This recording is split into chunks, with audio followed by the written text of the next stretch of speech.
दोस्तों बड़ी खबर इस वक्त की बताएंगे। गुजरात से जो है एमआईएम के खेमे में निराशाजनक खबर क्यों आया। लगातार हालांकि एमआईएम बड़ी मेहनत किया था, उसके बावजूद भी वहां पर एक भी सीट पर कामयाब नहीं हो पाया।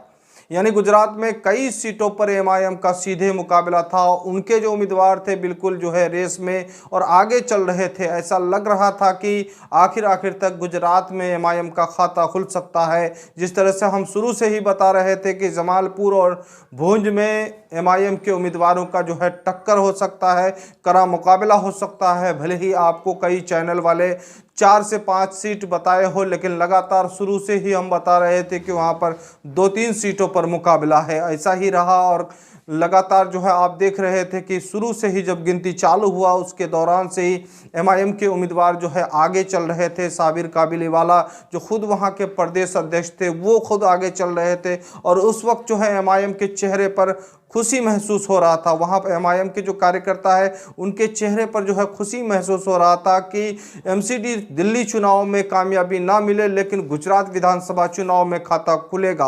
और पूरा एतमाद था, पूरा यकीन था कि ये खुल सकता था। लेकिन ज़बरदस्त जो है वहाँ पर एक झटका आया और झटके में एमआईएम के उम्मीदवार पीछे हो गए। खुद जो है आपको बता दें कि जमालपुर से जो उम्मीदवार है खुद प्रदेश अध्यक्ष साबिर काबिलीवाला पीछे हो गए और नाउम्मीद वहां पर कार्यकर्ता होने लगे। भूज की अगर हम बात करें तो भूज में एमआईएम के उम्मीदवार दूसरा स्थान मिला है। यानी बीजेपी के उम्मीदवार को पहला और जीत हुआ है, उसके बाद जो है भूज में दूसरा स्थान मिला है। लेकिन वहां पर कांग्रेस जो है कहीं ना कहीं वोट कटवा साबित हो चुका है। अब देखना यह है कि इस वक्त जो है गुजरात में फिर हम बोल रहे थे शुरू से कि गुजरात में बीजेपी का ही सरकार रहेगा और आखिरकार बीजेपी वहां पर सरकार में फिर बनाने के लिए तैयार है।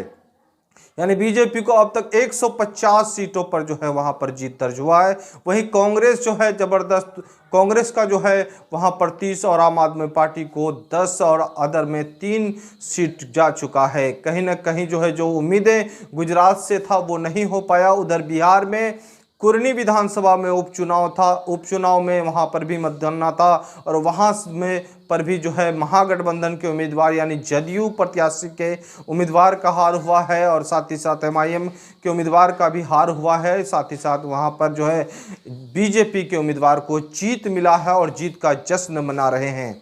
बात करेंगे हिमाचल में वहां पर भी मतगणना चालू है। वहां पर कांग्रेस और बीजेपी में ज़बरदस्त मुकाबला है। कांग्रेस को 35 तो बीजेपी को जो वहां पर 30 पर है और अदर में जो वहां पर 3 सीट आया है। यानी निर्दलीय प्रत्याशी को अब सबकी निगाहें निर्दलीय प्रत्याशी पर रहेगा। चूंकि बीजेपी अगर वहां पर जो है सरकार बनाएगी तो निर्दलीय प्रत्याशियों को लेना होगा और कई उम्मीदवारों को और वहां पर खेला हो सकता है। लेकिन हिमाचल में आम आदमी पार्टी को वहां पर खाता नहीं खोल पाया है।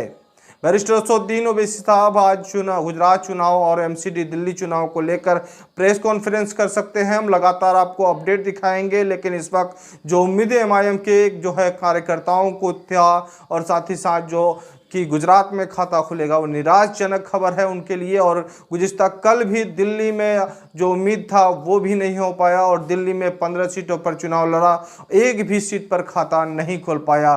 दोनों जगह निराशजनक हाथ लगा है। लेकिन दिल्ली और गुजरात के बाद जो है बिहार के कुर्नी विधानसभा में, और कुर्नी विधानसभा में चूँकि पार्टी अभी कई महीने पहुंचा है और कई महीने में क्या तैयारी हो सकता है।